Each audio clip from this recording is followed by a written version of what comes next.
Thank you for joining today's Retail Tech Talk. I'm the producer, Lance Hart. Today, Justin Rice, VP of Solution Consulting, and John Lloyd, Field CTO, will be talking about transforming retail with cutting-edge technology. Please submit questions throughout the conversation. We'll respond as fast as we can. Justin, over to you.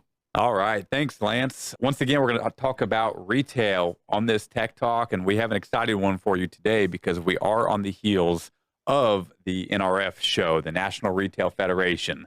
They call it the big show. So, John, you were out there? It's freezing cold. New York in January isn't the best tourist spot, but I mean, it's worth it. NRF and the big show is a great name for it. So much to see. We get so much done. It was a great time. Yeah, I remember the first time we went out there, I don't know, it's been 5 or 6 years now. And I remember walking in January, like down the street in the wind tunnel. Right into the river. Yeah, wind right. coming Oh off my gosh, it was brutal. So today what I want to talk about a little bit is about that show, what you saw, what was intriguing to you, a little bit about some of the partnerships now that we've formed, and we'll just kind of have some open dialogue. The first thing I really want to talk to you, John, about is it seemed like the smart connected solutions were a pretty big theme in the show. Tell me about that. Yeah. So what I found unique is it doesn't always happen this way, but this year it was about AI, automation, smart connected stores, really aligning with retailers and their customers both at the same time. And here's what I mean by that. So we saw a lot around digital signage. We saw digital price tagging was a really big one. And it was really about how can smart connected stores, how can automation or how can AI help retailers keep labor costs down. So rather than, I've got 1,000 stores, imagine going and changing price tags every week or multiple times a week times 1,000 stores. That's a lot of labor hours versus being able to do it from the press of a button in a computer system that can update all of my price tags. That's one example, and we saw quite a bit of that.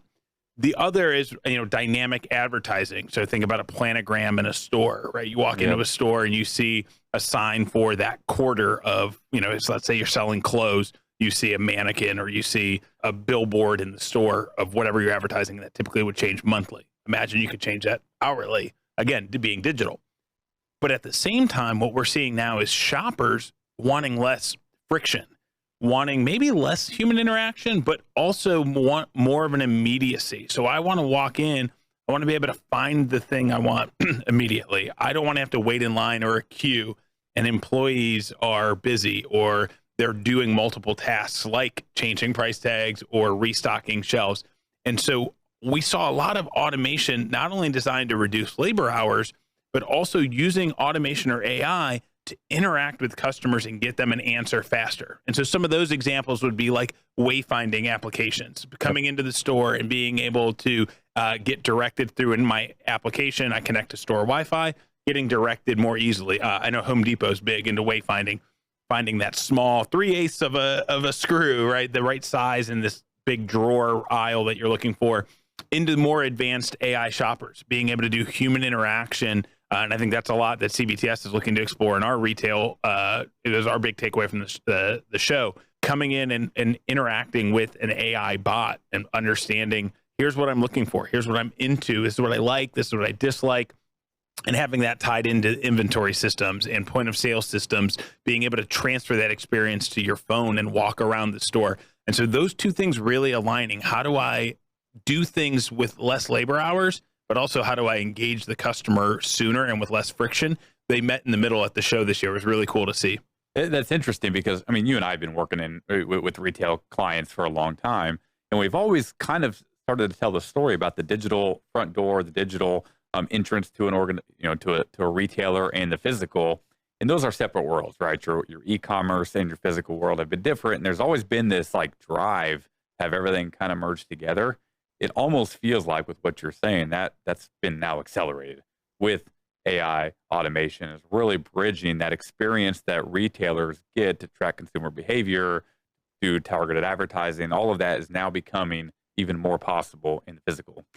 And it's not just that, it's about the experience. I don't think it's a secret. It's been a rough Q4 and Q1 for brick and mortar retail. We've seen a lot of closures, bankruptcies, completely going out of business. Bloomberg just had a great analysis where they talked about, this was published in January, the bean counter CEO is dead in retail. And it talks about how really the activity is going to be focused on investments in technology that drive consumers back into the brick and mortar retail store. And for so long, it was about driving to e-com. It was about driving to the platform. Yep. Well, where's brick and mortar? When you drive to e-com, your biggest competitors have become the platforms of Amazon. Of Shopify, of Walmart, of Etsy, right? The smaller mom and pops that can compete now. So now I've realized my biggest differentiator is coming back into the retail store. Well, what happens when I come into the retail store? Do you have this product? No, we're out of stock, but we can order it for you. I have the internet at home too. I could have ordered it myself and not driven here into the store, dealt with staffing shortages, or dealt with employees with maybe a bad attitude, or stores that were disheveled, a poor experience, long checkout lines, self-checkouts where I had to do it myself, and the machine was down and not working, or out of printer paper, all of these things that seem like they're small little things and lead to a big friction of a sale. And so you're going to see retailers investing in 25 and beyond in things from a technology standpoint that drive a better consumer experience inside of their four walls. And that's not only investing in technology, but investing in the infrastructure and the operations that are needed to support that technology. Yeah, and I do want to get to that, but before we do, I do want to understand a little bit more. So you mentioned digital price tags, which is fascinating to me because I think about downtimes of a store being able to have, call it demand-based pricing to a degree, like flash sales, all of those things. Tell me about that. What did you see at the show? Yeah, so you think about being able to drive consumer behavior. You see it online all the time. I've got an inventory surplus, and so I've got a flash sale today. Yep. A pair of pants might be 30% off, but you got to order today. Or you think about maybe inventory, and if you go to a grocery store or supermarket, there's always kind of the manager's special section of inventory that might be going bad.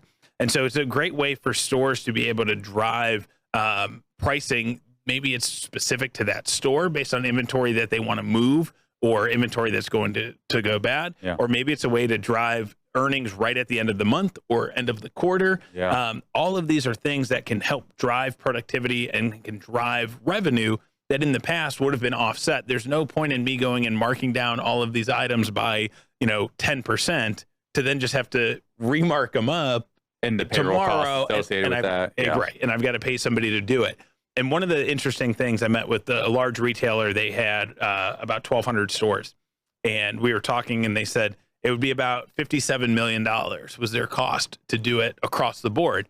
And so their strategy was looking at what are the SKUs inside of their stores that change the most often. What are their SKUs that drive the most these ones sell the most, these ones change the most.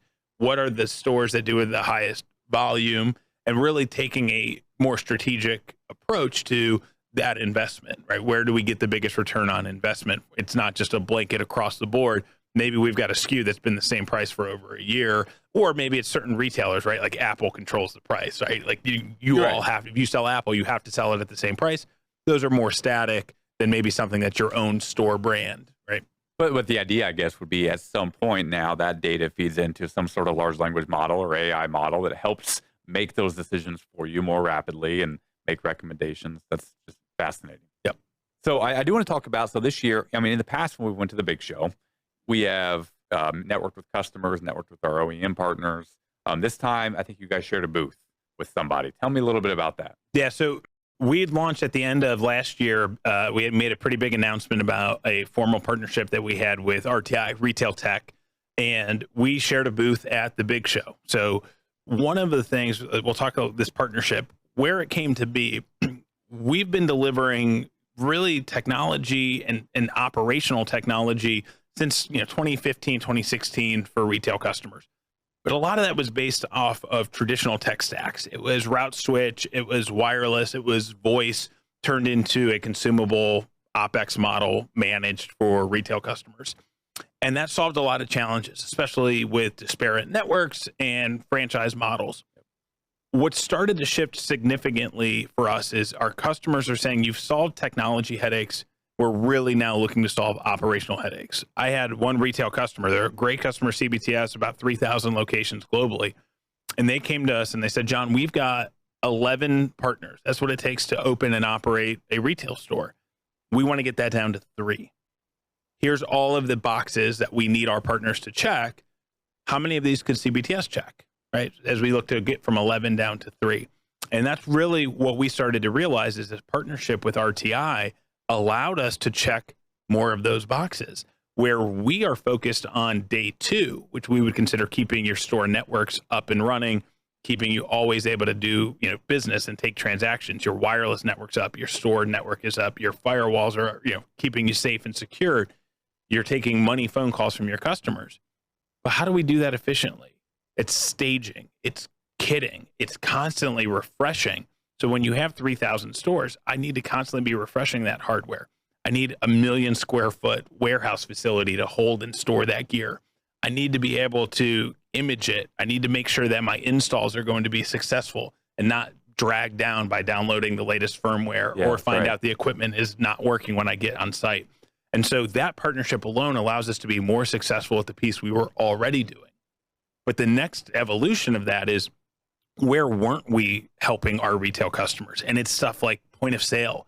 It's stuff like cash wrap and refurbishing some equipment. And RTI is an authorized, repair vendor for a lot of the things that you see inside of a retail, from printers, receipt paper printers, point of sale, cash wraps. And again, being able to keep the store operations up and running. And so they are an extension for, call it day 1, implementation, the ability to repair and go beyond just the IT tech stack, whether it's wiring, cabling, the sound system, the music system, physical security, shelving, racks. And so by bringing together RTI with CBTS, we're able to go back to that retailer that said, we need to check 11 boxes, or, how do we get from 11 vendors down to 3? By partnership with CBTS and RTI, we're able to reduce, those 11. I think we checked like 85% of the boxes, and now all of a sudden are well positioned to be their marquee premier partner. That's so interesting and great news about that partnership. I was with a retail customer the other day, and but prior to the RTI partnership, what he said to me, he goes, listen, I want you guys to be everything within the 4 walls of the store. I don't want to have a lot of partners. 4 walls of the store is where I want you to focus. And our value proposition has always been, okay, I'm going to be really good at your network stack. I'm going to be really good at your voice technologies. And that's kind of where we stopped. A little bit of cabling, kind of where we stopped. Now, what I hear you say is, okay, you want to be everything in the 4 walls of the store? I have a solution for you. That's right. Whether we call it front of house, back of house, whether you call it day 1, day 2, we are going to handle it soup to nuts. And that's the value proposition of the partnership with RTI. And it was great because not only do we complement each other so nicely, I think they started, and don't quote me on this for the RTI folks watching, but it was in the early 2000s. So they're a 20-plus-year-old company, very well matured. And so they've got existing customer base, and we've got an existing customer base. And so it's actually, when we partnered at NRF, we were having our customers come by the booth, and we were getting to introduce them to RTI and talk about this expanded partnership and what we were now able to offer them and solve headaches. And then we got to meet their customers that were coming by the booth to talk to them. And they were able to say, hey, by the way, we've never been able to go into that network stack and help you solve those challenges. So it really is such a great complementary partnership and a two-way partnership. No, very good. Okay, so at the big show, obviously there's a ton of vendors there, all the way from the big guys of AWS, Azure, Google, etc., all the way to the small organizations with niche plays. I want to pivot a little bit to security. Obviously, we've talked on here a bunch of times about security being top of mind for any organization. Tell me what you saw with security in retail at that show, both maybe physical security, digital security. Tell me a little bit about that. So security is obviously always front of mind because retail is always going to be the biggest target, right? Because they take money and they are, credit cards. And so they're always going to be kind of that front of mind. They're also always need to be evolving the most. And I think one of the concepts that we saw the most at NRF was firewalls are always going to be important. Nobody's ever going to say they're not, but it really was about a MSSP. It was about focusing on your core business as a retailer and a partnership with a CBTS, somebody that's eyes on glass, looking at sensors in your network. It's assuming you've been breached because your firewall is not impenetrable. Folks are going to get into your network because you have employees that are going to click links, and you have people that are, think about a retail store environment. You have computers everywhere inside of a store. That's a physical environment that has USB ports. And so the security aspect was really looking for anomalies in the environment, having eyes on glass, having a trusted partner that can look at the entire attack surface and understand that retail's attack surface is always changing, always evolving, and is significantly different than any other vertical because of those challenges. If you think about, you mentioned physical security. Sure, there is some in a retail store, right? You walk into a retail store, you're not going into the store manager's office. But when you walk into our building or most corporate offices, you need a badge to get in, right? There's a security desk, you show ID, you get a visitor badge. Walk into a retailer, you don't have that, right? Yeah. The sheer principle of their business is they want the general public to walk into the front it, door. right? Oh, yeah.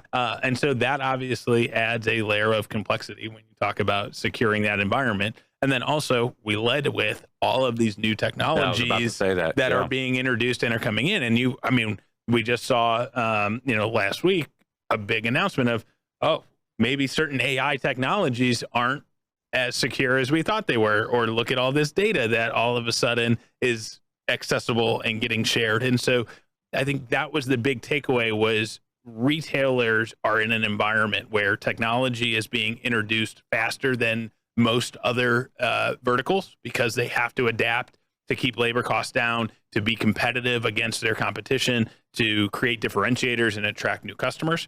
They're unique in the sense that they are inviting John Q. Public into their front doors every single day. They are the most targeted.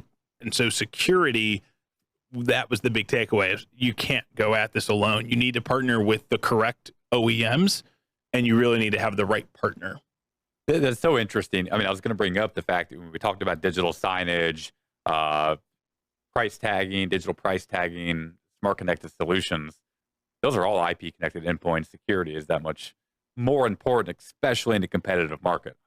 You and I have had the benefit of working with not only retailers, healthcare, financial services, manufacturing. We've worked with a lot of different organizations. I would certainly say, especially in a commodity market, if this retailer is in a commodity market, they're much more margin compressed, which makes competitive differentiators that much more important. If your business is at risk when you implement new solutions, that's a big problem. And there's also brand image. Every day there is, in the US, 10, 15, 20 pretty big companies that get ransomware, right? They get breached. They aren't public news. Most people don't find out about them unless they're directly impacted. Now, if they're publicly traded, right, they have to legally declare that, right? Within 3 days, the officers can be held, of the company can be held legally liable.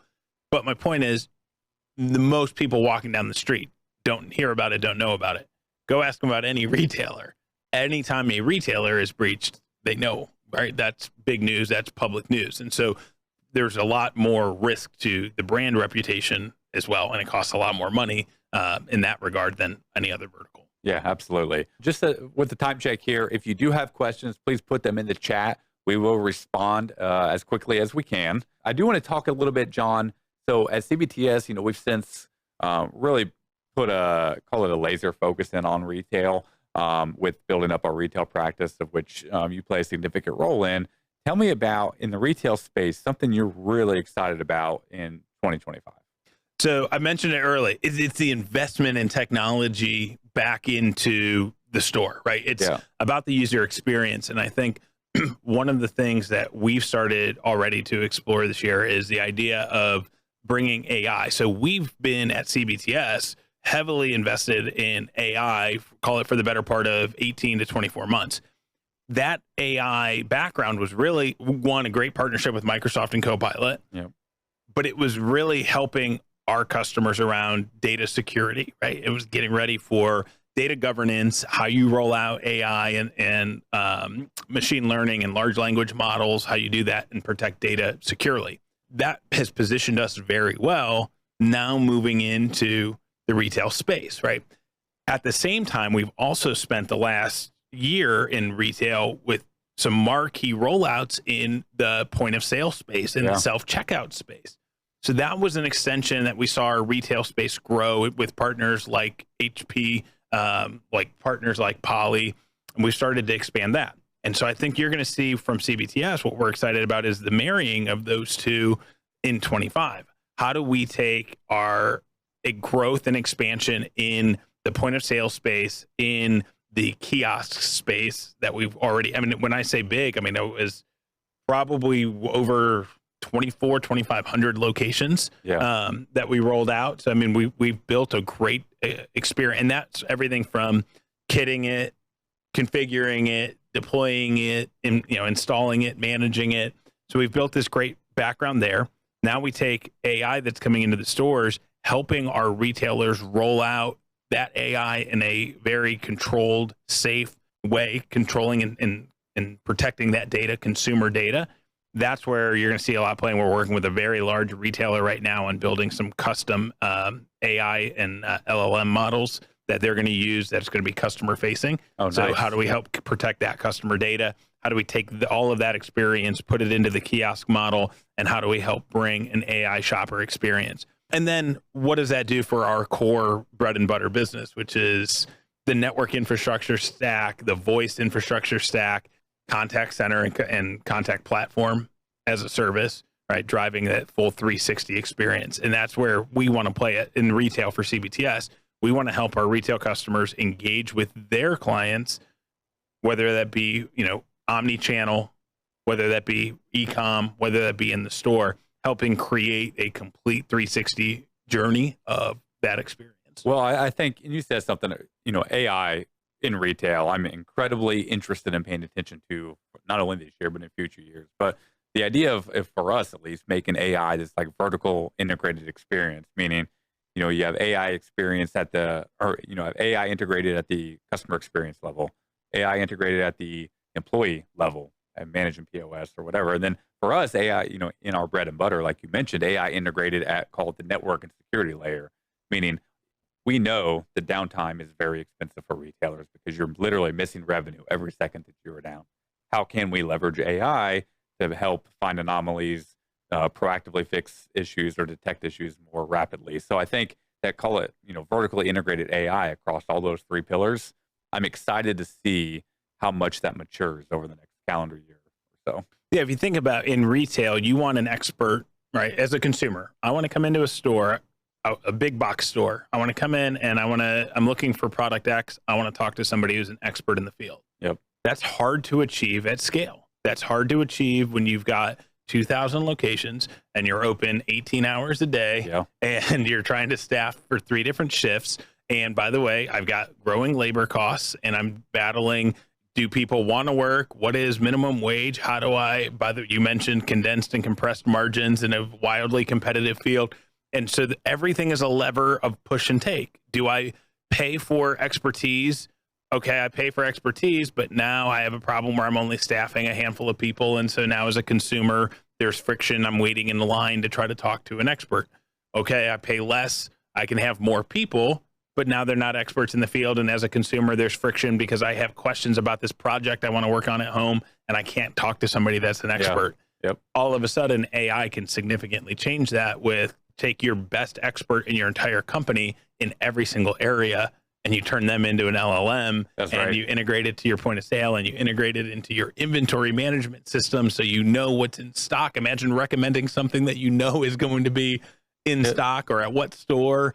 That's incredibly powerful. Well, I mean, you give it literally, I mean, I see it with GPT models today. Like you get literally like PhD level reasoning now for, call it a frontline experience, which is just phenomenal. And they don't take lunch breaks, and you know, they don't get sick, and they don't call off. And then you can take that experience with you, right, and move it from in-store experience to a mobile experience, and take it home with you. Yeah, that's right. All right, well, we're running out of time, John. I guess the last question I have for you, one big takeaway for any customers watching, you know, if you take away anything for this year to pay attention to, what would the most important thing be? So one is, we talked about kind of ad nauseum, investment in the retail store and AI. One thing I hope customers, potential customers, soon to be customers of CBTS watching would take away is we have really come to position ourselves as kind of a general contractor in the retail space. We have our core competencies, which is always going to be technology, Yep. right? We also have incredible partnerships like RTI and their capabilities around warehousing and staging and kitting and refurbing and implementation and all of the front of house and day one things. We also have other partnerships, whether it be, ITSM. We do application development for a large payroll company and HR software. We also just have a lot of experience in this space and are happy to make recommendations. And I think that's where we bring the most value. It doesn't need to be something we do or we sell. We bring a lot of value when we sit down and consult with retail customers and help solve that challenge, help build a strategic vision of where they're trying to go. It doesn't have to be something we sell. It doesn't have to be something that we make revenue on. It doesn't have to be something that we're tied at the hip on. It can simply be, hey, this is what we're starting to see. This is something that as we do our research, as we partner with other companies. And so, one of the things I think the biggest takeaway in 25 is labor reduction and labor management. Today, CBTS, we're not playing in that space. Doesn't mean we won't. Doesn't mean that we won't build partnerships. But that's an example of we want to come in and have meaningful conversations with retailers and how we can help. And we actually have evaluated some different platforms in that space for helping our customers. But that's a great example. That's my big takeaway for 25. Let us have meaningful conversations. Doesn't mean it's a sales pitch for us. We just really are passionate about helping retailers. Yeah, we are. Well, as always, John, thank you so much for being here today. Lance, our producer, awesome job as always. And until next time, I'll see you guys later. Yeah, thank you.